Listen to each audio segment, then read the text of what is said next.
A car that fuels itself for free using nothing but the sun. It sounds like something straight out of science fiction, right?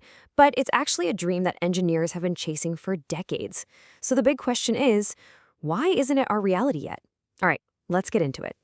I mean, the appeal is just undeniable. Just imagine it. Your daily commute, running errands, those long road trips, all of it powered by clean, abundant, and totally free energy from the sky.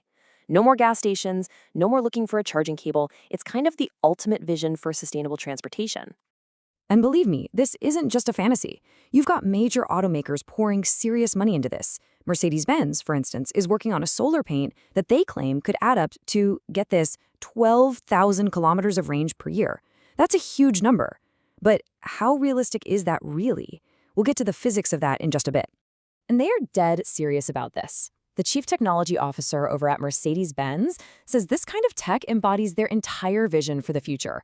So, yeah, the biggest names in the car world see a real path forward here. You know, this dream isn't new at all. It's got a history that goes back decades, with big moments like the very first World Solar Challenge way back in 1985. And this chart here shows something absolutely crucial. As we've produced more and more solar panels over the years, the price for each watt has just plummeted, making the whole idea more and more realistic every single year.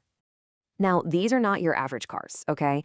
The World Solar Challenge is all about these hyper-efficient, specially built vehicles that push solar tech to its absolute breaking point. We're talking about cars that race over 3,000 kilometers across the Australian outback, proving that, yeah, if you design it right, a car can run purely on sunlight. Which, brings us to the big reality check. If the concept works and the big car companies are invested, why isn't every single car a solar car? So yeah, why aren't these things parked in all of our driveways? Well, it turns out the public has some really good questions and a healthy dose of skepticism. The first big hurdle people bring up is, of course, the cost. As this Reddit user points out, pretty logically, if you're shelling out a few thousand extra dollars for a solar roof option, you kind of expect to get that value back in free electricity. And right now, the perception is that the return on investment, it just isn't there. And that leads to this really common feeling that solar panels on cars are more about looking green than actually being a practical feature. It's seen as a cool sounding gimmick, but not really something that's going to make a real world difference to your daily life. And then there's this absolutely brilliant, super practical point. To get the most juice out of a solar roof, you have to park in direct sunlight. But who wants to do that? You're basically slow cooking your car's interior, making it wear out way faster.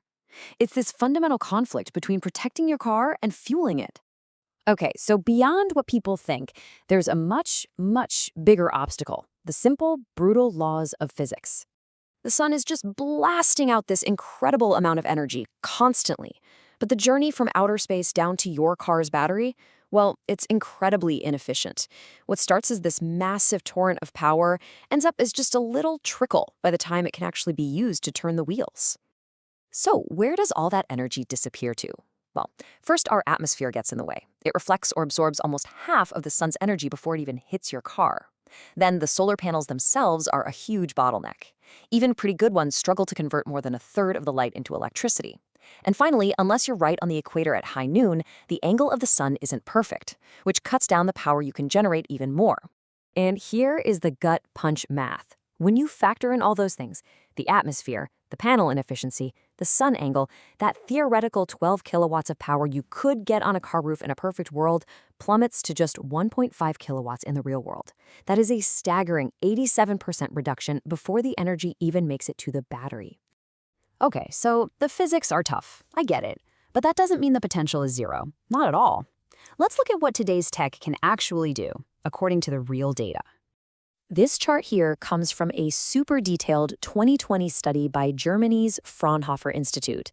They are leaders in solar research. They calculated the real-world range boost for a bunch of popular electric cars. And what it shows is that the potential range really depends on two big things: how big the car's roof is, and, this is crucial, how efficient the car is. More efficient cars just get way more mileage out of the sun. So let's put a hard number on that. For a really efficient car like the Hyundai Ioniq, the study found a solar roof could add up to 3,400 kilometers of driving range every single year. Now, that's not enough to go completely off-grid, but it is far from being a gimmick. That's potentially months of your daily commute for free. And hey, remember that point earlier about not wanting to park in the sun all day? Well, this data has a really powerful answer for that.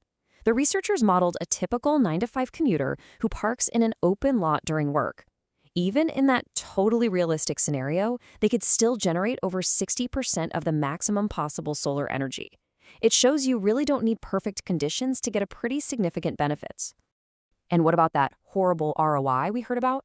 Well, that same Fraunhofer study estimated the actual manufacturing cost for a solar roof at scale would be less than 120 euros. All of a sudden, that return on investment starts to look a whole lot better, directly challenging that idea that it's some wildly expensive add-on. So the potential today is real, it's not a gimmick. But the technology, of course, isn't just standing still. The next big step is to move beyond putting solar panels just on the roof. Okay, so check this out. This slide really shows how that future could be built. On the left, you see a prototype solar roof that already looks just like a normal panoramic roof. But on the right, you see the vision, the roadmap where solar cells could be embedded in the hood, the doors, even the windows. The entire car becomes one giant solar collector. And this is the ultimate goal. The Fraunhofer study projects that if you combine all these integration levels with a next generation of super high-efficiency solar cells, the yearly solar range could theoretically match the average driving distance in a country like Germany. That's about 15,000 kilometers a year. We're talking about a truly self-sufficient car. So, the dream of a car that runs on sunshine, it isn't a simple myth. The physics are definitely challenging, yes, but they're not impossible. The economics are finally starting to make sense. And when you really look at the data and where the technology is heading, the real question becomes, is the self-charging car just a fantasy, or is it just a project that's not finished yet?